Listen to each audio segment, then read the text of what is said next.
चलो सही है, आवाज़ आ रही है? हाँ बहुत बढ़िया बहुत बढ़िया, क्या बात है, आज बहुत टाइम से पहले सभी लोग जुड़ गए हो।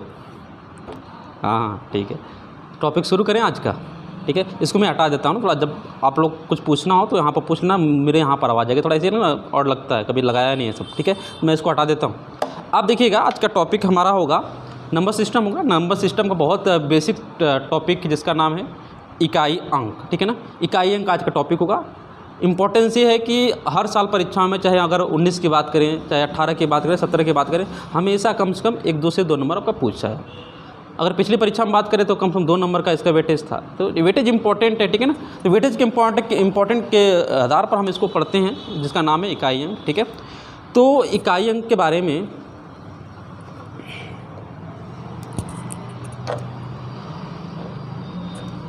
इकाई अंक के बारे में क्या करते हैं, पढ़ते हैं। तो हेडिंग लगा लीजिएगा इकाई अंक। ठीक है, हेडिंग लगा लीजिएगा इकाई अंक क्या होता है, पहले इसके बारे में पढ़ेंगे इकाई अंक। अब देखिए क्या होता है इकाई अंक, पहले इसके बारे में पढ़ लेते हैं। ठीक है, कोई भी डाउट होगा तो मैसेज कर दीजिएगा। ठीक है, अब देखिए क्या होता है इकाई अंक। तो किसी भी संख्या का पहला अंक, अब पहला कहाँ से, आगे से कि पीछे से, तो ध्यान रखिए कि पीछे से। किसी भी संख्या का पीछे से पहला अंक क्या कहलाता है, आपका इकाई अंक कहलाता है। किसी भी संख्या का पीछे से पहला अंक आपका कहलाता है इकाई अंक। जैसे आप देख लो, जैसे मैं कहूँगा चलो भाई 1 2 3, बताओ इकाई अंक क्या होगा। तो आप बोलोगे सर आपने तो अभी बताया है किसी संख्या के पीछे का पहला अंक क्या कहलाता है, इकाई अंक। तो बोलोगे सर कि इकाई अंक क्या होगा, यहाँ पर 3 बता दोगे आप तुरंत। ठीक है ना, अगर मैं कह दूँ आपसे कि चलो भाई 1 4 6, बता दो इकाई अंक क्या होगा, तो आपने बोलोगे फिर सर वही बात पूछ रहे हैं, किसी भी संख्या का आखिरी अंक क्या कहलाता है, इकाई अंक। ठीक है ना, अगर आपसे पूछ दूँ चलो भाई 1 4 7 8, इसमें बता दो इकाई अंक क्या होगा, तो आप बोलोगे सर फिर वही बात, आखिरी अंक क्या होगा आपका, इकाई अंक होगा। ठीक है ना, तो किसी भी संख्या का आखिरी अंक क्या होता है, इकाई अंक होता है। अच्छा, आप लोग पढ़े होंगे ना, आप जैसे गिनती पढ़ते हैं, हम लोग क्या पढ़ते हैं, 1 इकाई 2 इकाई 3 इकाई, जैसे मैं लिखता हूँ 1 इकाई 2 इकाई 3 इकाई और 4 इकाई। ठीक है, 5 इकाई 6 इकाई 7 इकाई 8 इकाई और 9 इकाई। इसके बाद कहानी चेंज हो जाती है, अब फिर दहाई पर आ जाते हैं हम लोग, 1 दहाई 0 इकाई। ठीक है, अच्छा 0 इकाई, शून्य का भी एक रोल होता है। हमने शून्य से क्यों नहीं शुरू किया, हमने शून्य से क्यों नहीं शुरू किया। ठीक है ना, हमने गिनती कहाँ से शुरू की, 1 से शुरू किया। क्यों नहीं शून्य से शुरू किया भाई, इसके पीछे भी एक कहानी है। देखिए जब गिनतियों का जन्म नहीं हुआ था ना, तो हम लोग बस गिनना, हमें कहाँ से शुरुआत किया, गिनना हम लोगों ने शुरुआत किया 1 से। जैसे आप लोग कभी भी कुछ चीज़ गिनते तो कहाँ से शुरू करते हो, 1 से शुरू करते हैं। ठीक है ना, ध्यान रखना 1 2 3 4 5 6 7 8 9, तो हम लोग यहाँ से गिनना शुरू कर देते हैं। तो इन संख्याओं को भी चिंता होगी, किन संख्याओं को, 1 को 2 को से लेकर 9 तक के सभी संख्याओं को चिंता होगी कि अब हमारे वंशज आगे कैसे बढ़ेगा। ठीक है ना, तो आपको पता है कि हमारे सृष्टिकर्ता कौन है, ब्रह्मा जी हैं। सभी संख्याएँ ब्रह्मा जी के पास गई होंगी, क्योंकि टीचर हुई कल्पना तो कर ही सकता हूँ। ठीक है, तो सभी संख्याएँ ब्रह्मा जी के पास गई होंगी। अब बोली होंगी कि ब्रह्मा जी आपने हम संख्याओं को तो बना दिया, लेकिन हमारे पीढ़ी को यहाँ पर आपने रोक दिया। तो ब्रह्मा जी ने कहा कि ठीक है भाई, हम आपकी समस्याओं को समाधान करेंगे।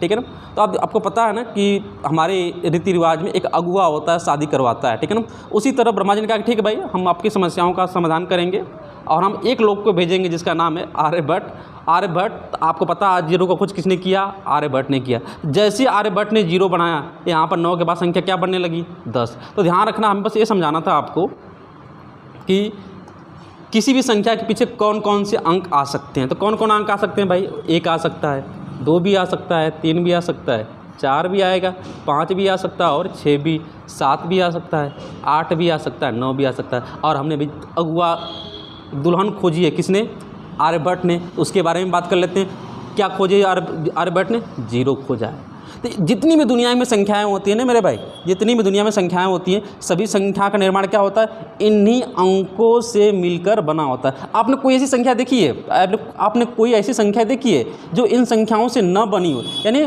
जितनी भी दुनिया में संख्याएं होती हैं ना, सभी संख्याओं का निर्माण इन संख्याओं से मिलकर होता है। ठीक है ना, तो हम कह सकते हैं कि किसी भी संख्या के पीछे इनमें से कोई न कोई एक अंक होगा ही, क्योंकि संख्याएं का निर्माण इन्हीं संख्याओं से मिलकर तो हुई है। ठीक है ना, जैसे हम कह सकते हैं यहाँ पर 1 4 3 7, भाई आखिरी में क्या आ गया, 7 आ गया, तो इकाई में क्या होगा, 7 होगा। ठीक है ना, जैसे मैं कहूँगा चलिए भाई 1 2 4 8, आखिरी में क्या आ गया आपका, 8 आ गया, तो इकाई में किसे कहोगे, 8 होगा।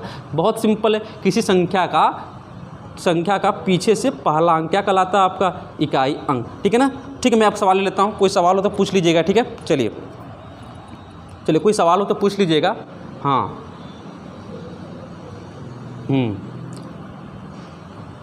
अच्छा, चलिए कोई बात नहीं है, सब क्लियर है। ठीक है, एक बंदा पूछ रहा है कि सर मेरी एक दोस्त है, अपने घर की छोटी लड़की है, क्या वो इकाई अंक कहलाएगी? देखो भाई, छोटी होना ज़रूरी नहीं है, घर छोटी लड़की होना ज़रूरी नहीं है। ज़रूरी ये है कि जब वो पैदा हुई हो ना, तो अपने परिवार में जितने भाई बहनों में सबसे छोटी हो या सबसे पीछे आई हो। ठीक है ना? इकाई अंक होने का एक क्या है? मापदंड है। ठीक है ना? सबसे आखिरी में आई हो वो क्या कहलाएगी आपकी? वो इकाई अंक आपके दोस्त कहला सकती है। ठीक है ना?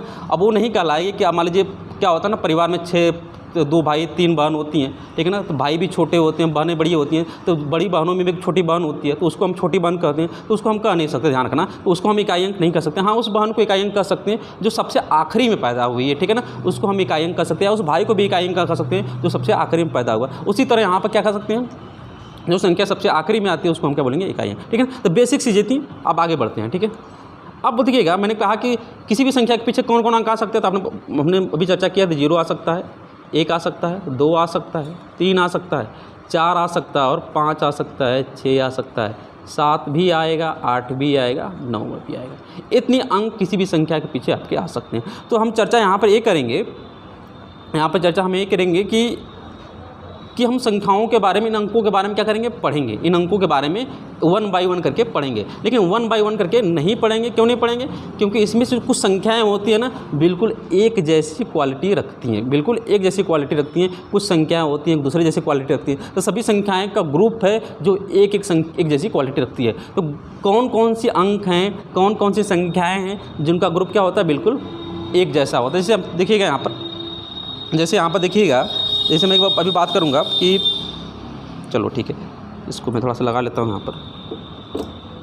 हाँ, जैसे मैं बात कर लेता हूँ यहाँ पर 0, 0, 1, 5, 6 और 7। सॉरी, गलत हो गया, थोड़ा सा गलत हो गया। 0, 1, 5 और 6 इनका एक ग्रुप होता है, मतलब एक ग्रुप होता है। इनकी क्वालिटी बिल्कुल एक जैसी होती है। कैसे होती है अभी चर्चा करेंगे। ठीक है, जैसे आप देखेंगे 4, 9, इनकी भी क्वालिटी एक जैसी होती है। आप देखिएगा, जैसे क्या कहोगे, क्या बचा? 2, 3, 7, 8, इनकी भी क्वालिटी क्या होती है मेरे भाई? इनकी भी क्वालिटी क्या होती है? बिल्कुल एक जैसी होती है। ठीक है ना? तो हम सबसे पहले लेते हैं 0, 1, 5, 6 के बारे में पढ़ते हैं कि इनकी क्वालिटी क्या होती है। और अगर हम जान जाएंगे तो हमारे लिए सवाल लगाना कितना आसान होगा, कितना डिफिकल्ट होगा, इसके बारे में हम चर्चा करेंगे। ठीक है, तो हम पढ़ते हैं 0, 1, 5, 6 के बारे में। ठीक है, 0, 1, 5, 6 के बारे में सबसे पहले हम क्या करते हैं? पढ़ते हैं। चलिए, अब देखिए 0, 1, 5, 6 के बारे में पढ़ेंगे। देखिएगा, तो हम ले लेते हैं 0 के बारे में, 1 के बारे में, 5 के बारे में और 6 के बारे में। ठीक है, पढ़ते हैं इसके बारे में। अब देखिए, सबसे पहले हम पढ़ेंगे 0 के बारे में। अब देखिएगा हम कैसे पढ़ेंगे, देखिएगा 0 के पावर में 1 कर दूँ। अब देखिए, किसी भी संख्या का पावर 1 होता है ना, उसका मतलब वो संख्या, किसी भी संख्या का पावर जितना होता है इसका मतलब ये होता है वो संख्या उतना बार गुणा होगा। 0 का पावर 1 है, कितना बार गुणा होगा? सिर्फ 1 बार। 0 के पावर 2 है, 0 कितना बार गुणा होगा? 0 × 0, यानी कितना बार गुणा होगा भाई? 1 बार। 0 के पावर 3 कर दूं तो बताओगे सर 3 बार गुणा होगा? कितना? 3 बार। नहीं, कितना आएगा आपका आंसर? 0 आएगा। अगर 0 के पावर 4 कर दूं तो कहोगे सर 0 × 0 × 0 × 0 × 0 हल करेंगे 0। यानी देखिए कि यहाँ पर 0 का पावर बढ़ता जा रहा है। यहाँ पर पावर 1 था, फिर पावर 2 हुआ, फिर पावर 3 हुआ, 4 हुआ, लेकिन लास्ट में आपका अंक क्या आ रहा है? लास्ट में हमेशा अंक क्या बन रहा है आपका मेरे भाई? 0 बन रहा है। तो इसका मतलब बेसिक सा मतलब ये होता है कि अगर किसी संख्या का आखिरी अंक 0 हो, किसी भी संख्या का आखिरी अंक 0 हो, अब पावर चाहे कुछ भी हो, इकाई अंक क्या होगा? 0 होगा। जैसे सुनिएगा, देखिएगा, जैसे मैं कहूँगा 120 के पावर 135, हमने कहा संख्या क्या है? 120, आखिरी में क्या आ रहा है? 0। तो 0 के पावर 135 करेंगे तो आपको पता है मेरे भैया कि आखिरी में क्या आएगा? 0 आएगा। Direct answer. अगर आपको नहीं पता है तो आप इस संख्याओं को देखकर घबरा भी सकते हो। क्यों घबरा भी सकते हो? जैसे सुना ध्यान से, अगर मैं कह देता हूँ ठीक है भाई 130 के पावर 148, बताओ भाई क्या आएगा? तो अब अभी हमने पढ़ा है किसी भी संख्या के आखिरी में जीरो आ जाए या पावर कुछ भी हो तो डजेंट मैटर, आंसर क्या होगा मेरे भाई, आंसर होगा जीरो। ठीक है ना, देखिए कुछ भी मतलब नहीं, आंसर डायरेक्ट मार दो जीरो, अगर किसी संख्या के आखिरी में जीरो आ जाए, पावर कुछ भी हो, डजेंट मैटर, आंसर हमारा इकाई अंक क्या होगा, जीरो होगा। ठीक है ना, उसी तरह क्वालिटी कौन रखता है, उसी तरह क्वालिटी हमारा रखता है एक के बारे में पढ़ लेते हैं। जैसे देखना एक के पावर एक कितना आएगा, एक के पावर दो, यानी एक का गुणा कितना बार होगा मेरे भाई, एक इंटू एक, यानी कितना आएगा आपका, एक आएगा। एक के पावर तीन कर दूँ तो एक का गुणा कितना बार होगा आपस में, वन इंटू वन, यानी कितना आएगा भाई, एक ही आएगा। अगर एक के पावर चार कर दूँ तो बताओगे सर वन इंटू वन, यानी कितना आएगा लास्ट में, एक आएगा। ठीक है, तो किसी के अगर देखिएगा लास्ट में पावर कुछ भी होता जा रहा है, एक था, पावर दो था, तीन था, चार था, डजेंट मैटर, कोई मैटर नहीं कर रहा है आपके लिए। इकाई अंक आपका क्या होता जा रहा है, आखिरी में क्या अंक आता जा रहा है, देखिएगा आखिरी में क्या आता जा रहा है, एक आता जा रहा है। यानी एक की उसी तरह की ठीक क्वालिटी है जैसे किसकी थी, जीरो की थी, इसलिए जीरो एक और 5 6 को एक में रखा गया एक ग्रुप में। ठीक है ना, जैसे समझिएगा, अगर मैं कहूँगा ठीक है भाई 121 के पावर 135, आपने देखा कि सर आखिरी में क्या दिख रहा है हमें, एक दिख रहा है, आखिरी में क्या दिख रहा है, एक। तो आप कहेंगे सर आपने अभी बताया कि किसी संख्या के आखिरी में क्या आ जाए, एक आ जाए, और पावर कुछ भी हो मेरे भैया, पावर इकाई की संख्या के आखिरी में एक आ जाए और पावर कुछ भी हो, हमारा इकाई अंक क्या होगा, हमारा इकाई अंक वही होता है, यानी एक होगा। ठीक है ना, जैसे मैं कहूँगा ठीक है भाई 191 के पावर 290, फिर बोलोगे सर आखिरी में क्या इकाई अंक क्या, एक है, पावर से कुछ भी हो मतलब होता नहीं, हमारा आंसर क्या हो जाएगा, एक हो जाएगा। ठीक है ना, तो इसकी क्वालिटी, जीरो की क्वालिटी और 5 की क्वालिटी क्या होती है, बिल्कुल एक जैसी होती है। जैसे अगला सवाल लेते हैं, जैसे देखिएगा, हाँ जैसे लेते हैं कि आप 5 के बारे में पढ़ते हैं। देखिए 5 के पावर एक कितना होता है, बोलोगे सर 5 होगा, ठीक है कोई बात नहीं। 5 के पावर 2 कितना होगा सर, बोलोगे सर 25 होगा। 5 के पावर 3 कितना होगा, बोलोगे सर कितना होगा, 125 होगा। ठीक है, 5 के पावर 4 कितना होगा मेरे भाई, तो बोलोगे सर 625 होगा। अच्छा यहाँ तक देखिए, आप आगे बढ़ते जाएंगे ना, यही पैटर्न आपको कंटिन्यू मिलता जाएगा। तो बोलोगे सर कैसा पैटर्न, देखिएगा यहाँ पर आखिरी में क्या दिख रहा है, 5, यहाँ पर आखिरी में क्या दिख रहा है, 5, यहाँ पर आखिरी में देखिएगा हर जगह आपको 5 मिलता जा रहा है। यहाँ देखिएगा 5 के पावर 1 था, 5 के पावर 2 था, 5 के पावर 3, 5 के पावर 4, यानी पावर से कोई प्रभाव नहीं पड़ रहा है। ठीक है ना, तो अगर किसी संख्या के आखिरी में 5 आ जाए, अब पावर चाहे कुछ भी हो, इकाई अंक क्या होगा मेरे भाई, देख सकते हैं इकाई अंक क्या हो सकता है, इकाई अंक 5 आपका होगा। जैसे मैं लिखिएगा, जैसे समझिएगा, मान लेते हैं 125 है, 125 के पावर 190, तो अब जैसे आपने देखा कि आखिरी में क्या मिला, 5, बस चुपचाप लिख दो, हमारा इकाई अंक क्या मिल गया, 5 मिल गया। आपने देखा 100 मान लेते हैं 85 के पावर 176, आपने जैसे देखा आखिरी में क्या मिलेगा आपको, जैसे देखा आपने आखिरी में, ठीक है ना, आपने जैसे तो देखा तुरंत आंसर बता दिया आपने 5। ठीक है, जैसे मैं कहूँ कि 1095 के पावर 126, पावर डजेंट मैटर करेगा, कोई मैटर नहीं करेगा पावर। ठीक है ना, बस आखिरी में आपको क्या होना चाहिए, 5 ही होना चाहिए आपका। ठीक है, तो आंसर क्या मिलेगा आपका आंसर मिलेगा आपका 5। तो पावर कोई मैटर नहीं कर रहा है, बस आखिरी में क्या होना चाहिए, 0 होना चाहिए, 1 होना चाहिए या 5 होना चाहिए। एक और बच रहा है, उसके बारे में भी पढ़ लेते हैं, 6 के बारे में। ठीक है, 6 का क्या होता है, बिल्कुल 6 के पावर अगर 1 कर दूँ, 6 के पावर 1 करूँ तो कितना आएगा मेरे भाई, 6 आएगा। ठीक है, 6 के पावर 2 करूँ तो कितना आएगा मेरे भाई, बताओगे सर 36 आएगा। 6 का पावर 3 करूँ कितना आएगा, आप बताओगे सर 216 आएगा। तो यहाँ पर देखिए आगे भी सीरीज करते जाएंगे ना, तो यही पैटर्न आपका मिलता जाएगा। बोलोगे सर कैसा पैटर्न मिलेगा, तो आपको दिख रहा है, आपको आखिरी में क्या होता जा रहा है, 6 6 6। तो हम कह सकते हैं, देखिएगा जैसे 0 की क्वालिटी थी, जैसे 1 की क्वालिटी थी, वैसे 5 की क्वालिटी थी, सेम किसकी क्वालिटी है, 6 का क्वालिटी है। तो इसलिए 0 को और 1 को 5 को एक ग्रुप में रखा गया है। ठीक है ना, चलिए बहुत बढ़िया। अब कुछ सवाल लिख लेते हैं इस पर, जैसे कोई सवाल बनेगा, जैसे मान लेते हैं, चलिए 121 के पावर 135 और 136 के पावर 145 और 195 के पावर 190। अब देखिएगा जिस बच्चों को ये पता नहीं होगा ना मेरे भाई, वो क्या होगा, देखकर उसका दिमाग काम नहीं करेगा और सवाल छोड़कर चला जाएगा। अब देखिए इतना भयंकर रूप धारण किए हुए सवाल, ठीक है ना। इस सवालों का आप लोग अगर ध्यान से पढ़ा होगा तो सारी चीज़ें अब तक कंफर्म हो गई होगी, ठीक है ना। इसका इकाई अंक क्या होगा 1 हो जाएगा, इसका क्या हो जाएगा 6 हो जाएगा। कुछ करने की ज़रूरत नहीं, क्योंकि हमने अभी पढ़ा है कि जिस संख्या के आखिरी में 0, 1, 5, 6 या पावर कुछ भी मतलब नहीं करता, इकाई अंक सेम होता है। तो यहाँ पे इकाई अंक सेम हो जाएगा, 1 हो जाएगा, यहाँ पे इकाई अंक क्या हो जाएगा 6 और यहाँ पे इकाई अंक क्या हो जाएगा 5। यहाँ देखिए 6 5 30, 30 में देखिएगा क्या आखिरी में क्या लेंगे, आखिरी का 0 लेंगे 30, ठीक है ना। और 0 6 5 30 आ गया ना, और 0 30 का 0 लेंगे और 0 का किसी भी संख्या में गुणा कर देंगे ना मेरे भाई, आंसर आ जाएगा 0। देखिए 1 6 का 6 हो जाएगा, 6 5 30, तो गुणा करने पर टोटल हमारा कितना आएगा 30। हमें इकाई अंक चाहिए ना, तो हम आखिरी के लेंगे अंक लेंगे, क्या बोलेंगे 0 लेंगे, ठीक है। एक सवाल और लेते हैं, जैसे समझना। चलिए 131 के पावर 190, 126 के पावर 185, ठीक है। इसको हमें हल करना है। तो हमने अभी पढ़ा कि 0 1 5 6 के पावर कुछ भी हो, इकाई अंक वहीं उतर जाता है। तो यहाँ पर इसका 1 क्या हो जाएगा, वो 1 उतर जाएगा, इसका क्या हो जाएगा 6 उतर जाएगा। हमारा आंसर क्या हो जाएगा 6 इज द राइट आंसर, हमारा आंसर हो जाएगा, ठीक है। तो हमने पढ़ा किसके बारे में, 0 के बारे में, ठीक है, 1 के बारे में, 5 के बारे में और 6 के बारे में हमने क्या है पढ़ा है, ठीक है। आप पढ़ते हैं 4 9 के बारे में। 4 9 का रूल्स क्या होता है उसके बारे में थोड़ा डिस्कस कर लेते हैं। उसके बाद लास्ट में पढ़ेंगे 2 3 7 8 का रूल भी हम डिस्कस करेंगे, ठीक है ना। चलिए अभी तक कोई डाउट तो पूछ लीजिएगा, ठीक है। चलिए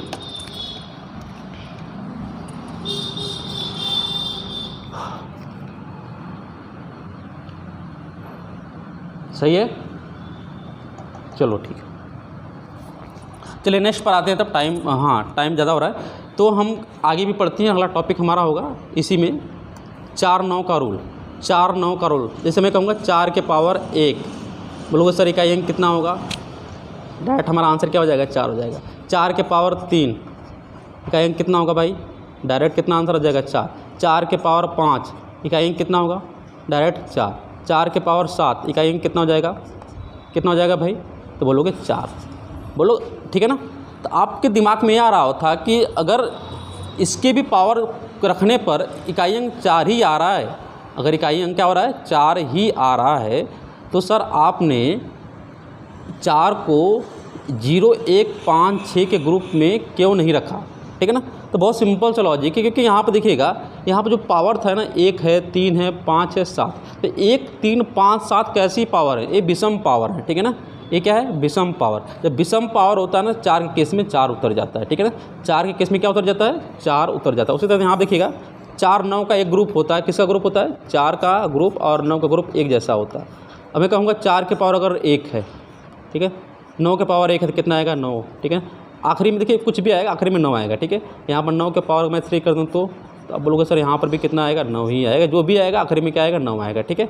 और यहाँ पर अगर 9 के पावर 5 कर दूँ तब भी आखिरी में क्या आएगा 9 आएगा, ठीक है।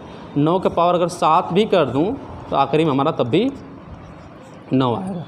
तो आप बोलोगे सर 4 9 को आपने उस ग्रुप में क्यों नहीं रखा, किस ग्रुप में 0 1 5 6 के, तो बिल्कुल हमें रखना चाहिए था, लेकिन एक दिक्कत हो गई इसमें, किसमें 4 और 9 के केस वाले में। क्या दिक्कत हुई जरा समझिएगा ध्यान से, ठीक है ना। जैसे मैंने कहा 4 है कि पावर 1, तो सेम आ रहा है, बिल्कुल सेम आ रहा है, लेकिन ध्यान रखिएगा पावर क्या है 1 3 5 7, ये सब पावर कैसी भी पावर है, ये विषम पावर है। जब विषम पावर होता है ना 4 9 के पावर में, ठीक है, 4 9 के पावर में, ठीक है, तो वो मान बदलता नहीं है, 4 होगा तो 4 ही होगा, 4 होगा तो 4। जिसमें कहूँगा ठीक है भाई इसका आंसर बता दो मुझे कितना होगा, अगर मैं पूछूंगा कि ठीक है 4 के पावर 144 के पावर 139, तो आखिर में क्या था 9, 9 कैसी संख्या है विषम संख्या, 9 कैसी संख्या है विषम संख्या, तो 139 भी कैसी संख्या होगी विषम संख्या होगी, ठीक है ना। 144 में इकाई अंक क्या होगा, तो क्या बता दोगे तुरंत आप, सर 139 आपने अभी बताया कि विषम संख्या होती है तो इकाई अंक क्या होता है सेम उतर जाता है, किस केस में 4 9 के केस में, तो 4 हमारा डायरेक्ट आंसर हो जाएगा, ठीक है। और मैं कहूँगा ठीक है भाई 129 है, 129 के पावर 191 कर लेता हूँ। अब देखिए 191 है ना, आखिरी में क्या देख रहा है 1, एक कैसी संख्या है विषम संख्या, ठीक है। तो विषम संख्या जब होती है ना लालो, जब विषम संख्या होती है तो आखिरी में क्या उतर जाता है हमारा, आखिरी में वही अंक उतर जाता है। अगर पावर विषम है तो वहीं अंक उतर जाता है, किस केस में 4 और 9 के केस में वही अंक हमारा उतर जाता है, ठीक है। तो अगर सम संख्या हो जाएंगे तो क्या हो जाएगा, सम संख्या होगी तो क्या हो जाएगा, कुछ नहीं होगा मेरे भाई। यहाँ पर 4 है ना, 4 में क्या जोड़ दूँ कि 10 हो जाए, 4 में क्या जोड़ दूँ कि 10 हो जाए, तो बोलोगे सर 6 जोड़ दो, ठीक है ना।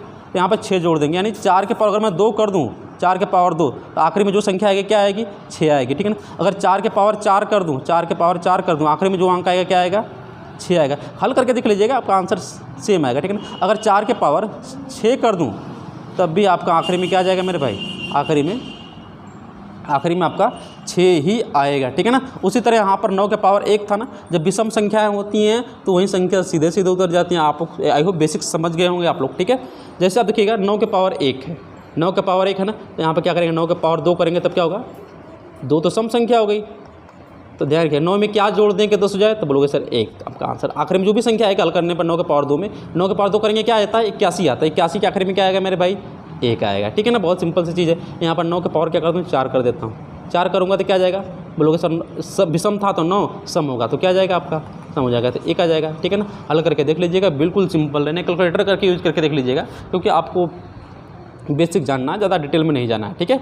यहाँ पर 9 के पावर अगर 6 कर दूँ, तो यहाँ पर अगर मैं 9 के पावर 6 कर दूँ, तो बोलोगे सर 9 के पावर कौन संख्या आ गई, सम संख्या आ गई। सम संख्या आएगी तो मतलब क्या जोड़ेंगे हम, 1 जोड़ेंगे। सम संख्या आएगी तो मतलब हम 1 जोड़ेंगे, ध्यान रखना। तो दोनों केसेस है बिल्कुल समान है। केस कहूँ कैसे, 4 की और 9 के केसेस बिल्कुल समान। आपको थोड़ा डाउट भी हो सकता है, डाउट क्लियर हम कर देते हैं। जैसे समय ना 4 के पावर 1 कितना होता है, 4 होता है। 4 के पावर 2 कितना होता है, 16 होता है। 4 के पावर 3 कितना होता है, 64 होता है, ठीक है।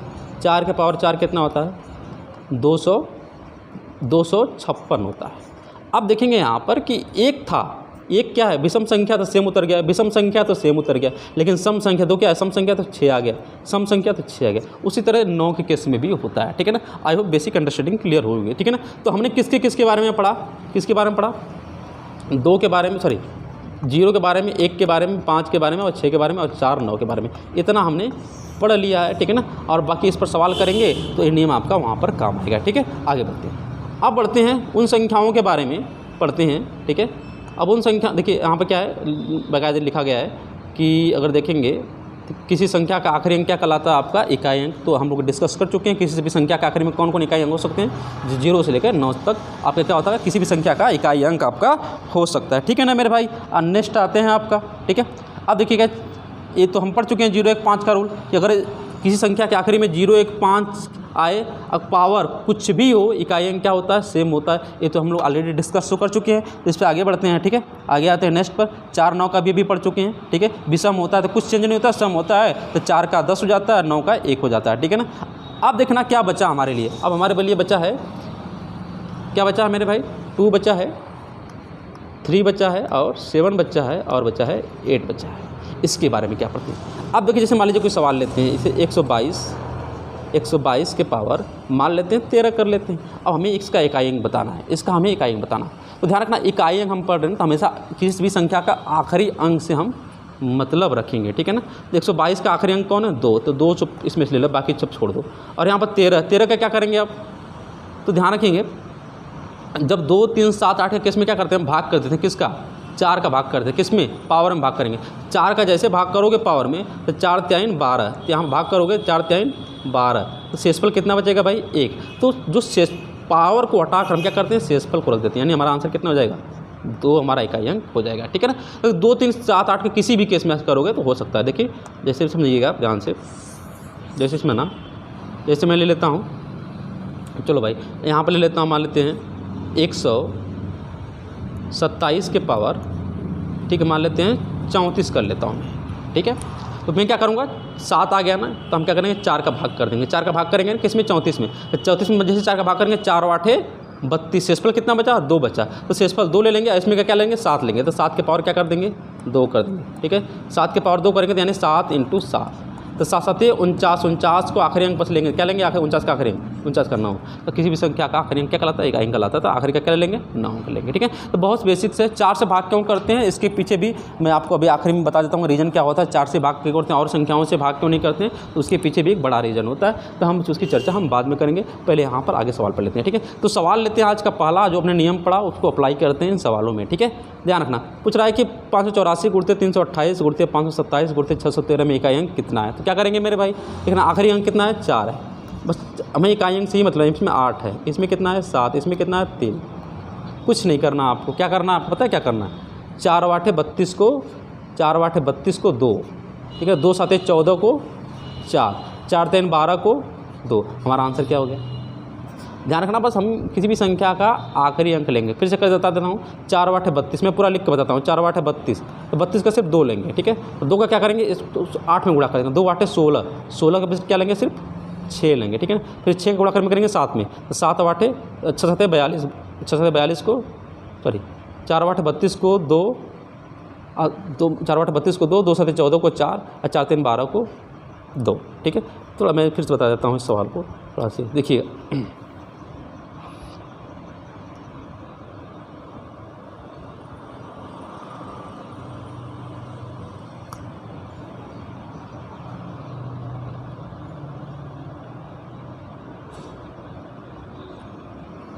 चलिए इसको देख लेते हैं फिर से, आप लोगों को लगता है डाउट में हो गए हो, ठीक, तो इस डाउट को ख़त्म करते हैं। चलिए तो बेसिक से बिल्कुल चलिए आज का जो पढ़े नियम उस पर सवाल लेते हैं। क्या नियम है भैया कि 584 गुणित 328, ठीक है, 584 गुणित है 328, 328 गुणित 547 गुणित 613। यहाँ देखिएगा आखिरी का क्या लेंगे, 4 इसमें का आखिरी का 8, इसमें का आखिरी का 7, इसमें आखिरी का 3, तो 4 8 32, 32 का आखिरी लेंगे, क्या बचेगा, 4 8 32 को 2 बचेगा, ठीक है। फिर 2 7 14 को 4, हमेशा आखिरी अंक से ही मतलब रखेंगे, ठीक है ना। फिर 4 3 12 को 2, तो हमारा राइट आंसर क्या हो जाएगा भाई, ऑप्शन नंबर 2 बिल्कुल क्या होगा, करेक्ट होगा, ठीक है ना। नेक्स्ट ले लेते हैं। अब देखिएगा यहाँ पर नियम क्या है, देखिएगा 3694 पावर कितना है, 1793। थोड़ा सा मैं बड़ा कर देता हूँ इसको, ठीक है, ताकि समझ लूँ आसानी से। इसको मैं थोड़ा सा बड़ा करता हूँ।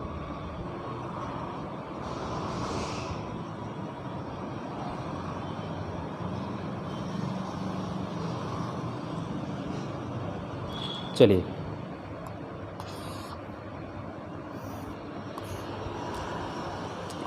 यहाँ देखिएगा आखिरी में क्या दिख रहा है, 4 दिख रहा है ना, और 4 के पावर देखिए आखिरी में क्या दिख रहा है, यहाँ पर पावर में 3, तो 3 क्या है, विषम संख्या। तो मैंने बताया कि जब विषम संख्या होती हैं, विषम संख्या होता है तो सीधे सीधे 4 उतार लेंगे, कुछ नहीं करेंगे। यहाँ देखिएगा 5 है ना, 5 पे तो कोई प्रभाव नहीं पड़ता, पावर कुछ भी हो, और यहाँ पर क्या है 1, कुछ भी प्रभाव नहीं पड़ेगा, यहाँ पर सीधा उतर जाएगा। तो 4 5 20, आखिरी में क्या बना बचा 0, और 0 का किसी भी संख्या में गुणा कर देगा ना भाई, तो सबको 0 बना देगा, तो हमारा राइट आंसर क्या हो जाएगा, 0 इज़ द करेक्ट आंसर, ठीक है। नेक्स्ट क्वेश्चन, ठीक है, क्या बच रहा है, 527 के पावर 153, 671 के पावर 72 में इकाई क्या होगा। तो कुछ नहीं करना आपको, इसमें से 7 निकाल लो, इसमें से क्या करो 7 निकालो, तो 7 निकाल लो। यहाँ पर यहाँ देखना 153 है, तो उसे 53 में 4 का भाग नहीं करेंगे, किस में से भाग करेंगे, सिर्फ 53 में भाग करेंगे, क्योंकि 4 के विभाजता का नियम कहता है कि अगर आखिरी का 2 अंक पूरा कट गया तो पूरी संख्या क्या करती है, 4 से कट जाती है।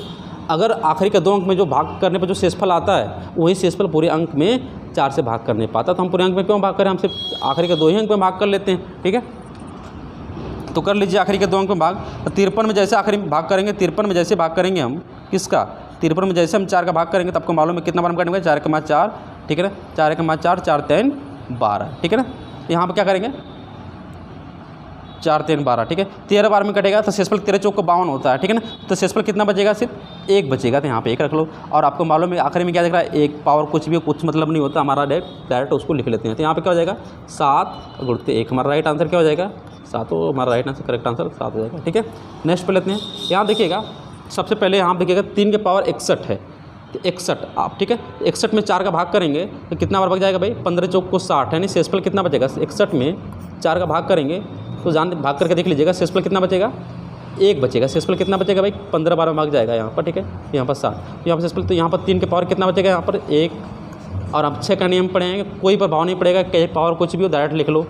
यहाँ देखना यहाँ पर 82 है, 82 में जब 4 का भाग करेंगे ना मेरे, 82 में 4 का भाग करेंगे तो कितना बार में जाएगा, ध्यान रखना 20 बार में जाएगा, तो 20 चौक को 80, कितना बार में कटेगा, सिर्फ डेसिमल 2 बचेगा। तो 7 के पावर कितना हो जाएगा यहाँ पर 2, तो 3 गुणित 6 और 7 के पावर 2, यानी 7 गुणित 7 करेंगे, 7 7 49 आ जाएगा ना। 49 का सिर्फ आखिरी अंक लेंगे, कौन लेंगे, 9 लेंगे, ठीक है। तो 3 6 18 को 3 6 18, 18 को 8 और 8 9 72, 8 9 क्या हो जाएगा 72 को क्या हो जाएगा हमारा राइट आंसर 2 हो जाएगा, ठीक है ना। राइट आंसर क्या हो जाएगा मेरे भाई 2 हो जाएगा, ठीक है। 3 6 18 को 8, फिर 8 9 72, 72 को क्या लेंगे सिर्फ 2, इसे हमारा करेक्ट आंसर हो जाएगा, ठीक है। नेक्स्ट पे आते हैं।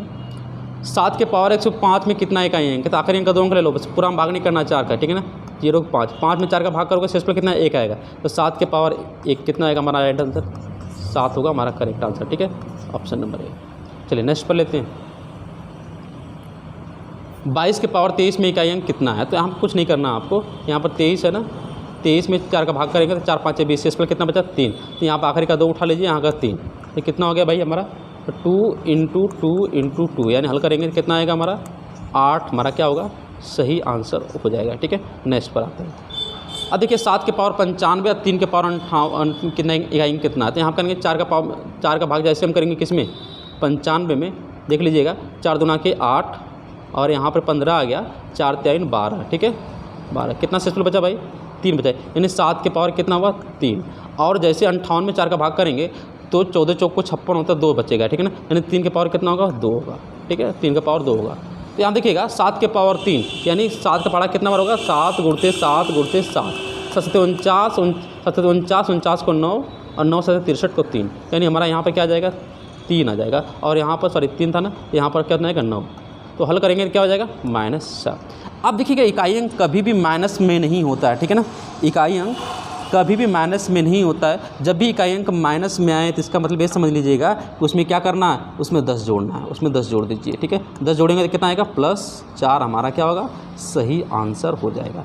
+4 कितना हो जाएगा भाई हमारा सही आंसर हो जाएगा। बोलोगे सर 10 क्यों जोड़े, तो उसके पीछे भी रीज़न है। मान लीजिए 7 के पावर कितना 3, 7 के पावर 3 अगर तोड़ेंगे ना, 7 × 7 करेंगे तो यहाँ पर 243 आएगा, शायद 343 आएगा, ठीक है ना, 343 आएगा, और यहाँ पर 3 के पावर 2 कितना 9, तो घटाएंगे तो कितना आएगा भाई ज़रा देखना, तो यहाँ घटाएंगे तो यहाँ पर 343 में घटाएंगे तो यहाँ पर 13 में से 9 गया 334 आ जाएगा, जबकि क्या आ रहा था प्लस में, यहाँ पर क्या आ रहा था माइनस में। अब देखिएगा माइनस में कब आया होगा, जब 3 में से हमने 9 घटाया, 3 में से 9 घटाया, 3 में से 9, यहाँ देखिएगा माइनस में कब आया है, यहाँ देखना 3 में से 9 घटाया तब माइनस में आया, माइनस से आया, यानी 3 में से 9 घटाया माइनस में कब आया, जब इसने हासिल नहीं लिया, डायरेक्ट क्या किया है, डायरेक्ट अगर 3 में से 9 घटाया तो मतलब हासिल नहीं लिया, डायरेक्ट घटा दिया है, ठीक है, तो हासिल लेगा। मान लीजिए अब पहले 9 में से 3 घटाना तो नहीं घटेगा, तो ये क्या करेगा 3 इससे हासिल लेगा किससे 4 से, तो 4 से कितना हासिल लगा 1, तो 1 हासिल लेकर 3 तो है पहले, अब 1 मतलब 1 जब भी हासिल कोई संख्या लेती है तो 1 रूप में नहीं लेती है, वो कितना वो 10 के रूप में हासिल ली जाती है, तभी तो वहाँ देखिएगा 3 छोटा है भाग घटेगा नहीं, तो 3 हासिल लगा किससे 4 से, तो 4 से हासिल लगा तो 13 हो जाएगा, 3 से 13 मतलब 3 में कितना जोड़ा होगा, जोड़ा गया होगा कि 13 हुआ होगा, तो 10 जोड़ा गया था, ठीक है ना, 10 और 3 13, तब 13 में से 9 घटा तब यहाँ पर 4 आया, ठीक, इसका मतलब यहाँ पर जो 9 में से 3 घटा दिया -6 आ रहा है, क्यों -6 आ रहा है, -6 तब आया होगा जब हमने हासिल नहीं लिया, ठीक है। तब 10 जोड़ क्यों नहीं रहे, 10 जोड़ क्यों रहे, क्योंकि जोड़ इसलिए रहे हैं ताकि हमने 10 हासिल नहीं लिया था, अब उसको हम 10 जोड़ रहे हैं, ठीक है। तो जब किसी भी संख्या में माइनस आ जाए ना तो उसमें 10 जोड़ देना, वो हमेशा प्लस में आ जाएगा, ठीक है ना, ध्यान रखना। नेक्स्ट पर आते हैं, चलिए इस सवाल को देख लेते हैं। यहाँ पर आखिरी में बस 99 में भाग करना है, ठीक है, आखिरी के 99 में भी भाग करना है। मैं थोड़ा सा बड़ा कर देता हूँ इसको, ठीक है, थोड़ा सा मैं बड़ा कर देता हूँ। चलिए यहाँ आप देखिएगा, यहाँ पर 99 में सिर्फ भाग करना है, 99 में भाग करेंगे किसका, कर लीजिए 4 का भाग, कुछ नहीं करना भाई, 4 दूना के 8, यहाँ पर 1 है, फिर 4 दूना के 8, ठीक है, सॉरी 4 चौक को 16, यहाँ पर कितना आ गया भाई, यहाँ पर हमारा 3 आ गया, ठीक है। यहाँ पर देखिए 7 के पावर 3 हो गया, और यहाँ पर 1 का तो कोई प्रभाव ही नहीं पड़ता, यहाँ पर फिर 7 है पावर, तो यहाँ पर भी 7 का पावर क्या हो जाएगा 3, तो इसी से कट जाएगा और हमारा आंसर क्या हो जाएगा 1 इज हमारा राइट आंसर हो जाएगा, ठीक है। आगे बढ़ते हैं, चलिए शायद में आखिरी सवाल था, ठीक है ना, कुछ और बता देता हूँ जो छूट रहा है इसमें का, ठीक है, ये समझिएगा। अगर मान लीजिए किसी की संख्या का पावर ऐसा आ जाए, जैसे मान लेते हैं 20 है, सॉरी 20 नहीं करूँगा, 22 के पावर 20 कर लेता हूँ। अब बोलोगे सर इकाई अंक बताइए क्या होगा, तो ध्यान रखना इसमें जब हल करोगे तो इसमें क्या करें, आखिरी का पहले क्या करोगे, 20 में किसका भाग करोगे 4 का, तो 4 5 20, 20 में किसका भाग करोगे तो 4 का, तो 4 5 20 हो जाएगा, और हमारा शेषफल कितना बन जाएगा 0 आ जाएगा शेषफल। तो 2 के पावर क्या रखोगे 0 रोकेगा, और हमारा आंसर कितना हो जाएगा 1। जब किसी संख्या का पावर 0 होता है तो हमारा आंसर कितना होगा 1। जैसे यही करोगे, जैसे ये करोगे, हमारा सवाल क्या हो जाएगा, हमारा सवाल गलत हो जाएगा, हमारा सवाल हो जाएगा तुरंत गलत हो जाएगा। तब सही कैसे करेंगे, ध्यान रखना, जब किसी संख्या का पावर 0 आता है तो 0 मत रखना, कभी भी गलती मत करना, 0 रखने की गलती आप नहीं करेंगे। क्या रखेंगे, जब शेषफल 0 आए तो ध्यान रखना उसके स्थान पर 0 के स्थान पर क्या रखेंगे 4 रखते हैं, 0 के स्थान पर क्या रखते हैं मेरे भाई 4 रखते हैं, ठीक है ना। अगर डाउट हो तो जरूर पूछ लीजिएगा, मैं बता दूंगा 4 ही क्यों रखते हैं, 4 से भागी क्यों करते हैं, उसका भी एक रीज़न होता है, ठीक है ना, ध्यान रखना। जब भी CSPL 0 आ जाए तो उसका स्थान पर क्या रखेंगे, उसके स्थान पर हम रखेंगे 4 रखेंगे, ठीक है। हल कर लीजिए यहाँ पर 2 × 2 आपको मालूम है 16 ही होता है, ठीक है। यहाँ पर हल करेंगे तो कितना आएगा 16 के यहाँ पर 6, ठीक है ना, यहाँ पर ध्यान रखना है। तो जब भी किसी संख्या का पावर भाग करने पर CSPL 0 आ गया, इसका मतलब उसके पावर में 0 नहीं रखना है, क्या रखना है, 4 रखना है, ठीक है ना। आगे आते हैं, एक सवाल और लेते हैं, जैसे समझना, मान लेता हूँ 127 के पावर मान लेता हूँ, चलो भाई मान लेते हैं 28 है। अब इसको हल करना है, ठीक है। तो हम आखिरी अंक ले लेंगे 7, और पावर में जैसे 4 का भाग किया, 4 8 32, यानी संख्या पूरी क्या हो गई, कट गई, यानी CSPL क्या बन गया, 0। जैसे आप CSPL 0 देखोगे, एक स्टेप और बढ़ाओगे, 0 का स्थान पे क्या रखोगे, 4 रखना है। 0 का स्थान पे क्या रखोगे मेरे भाई, 4। 7 को बस ऐसे कर लोगे, 7 × 7 × 7 × 7, तो 7 7 49 को 9, 9 7 63 को 3, 3 7 21 को 1, हमारा राइट आंसर का क्या हो जाएगा, 1 हो जाएगा, ठीक है ना। इतना था वीडियो, अगर कोई डाउट हो तो पूछ लीजिएगा, ठीक है ना। हाँ, अब तक एक कमेंट लेना मुझे अच्छा नहीं लगता, बार बार पूछोगे समझ में आया नहीं आया, ठीक है ना। बिल्कुल बेसिक से चलाऊँ, अगर कोई भी डाउट हो तो फिर भी पूछ लीजिएगा, हम बता देंगे, ठीक है। ठीक है, मिलते हैं कल वाली क्लास में, फिर अगला हो सकता है विभाज्यता करनी है, संख्याओं का वर्गीकरण पर हम चर्चा करेंगे, ठीक है, बहुत इंपॉर्टेंट वो भी, ठीक है। मिलते हैं, good luck, thank you so much.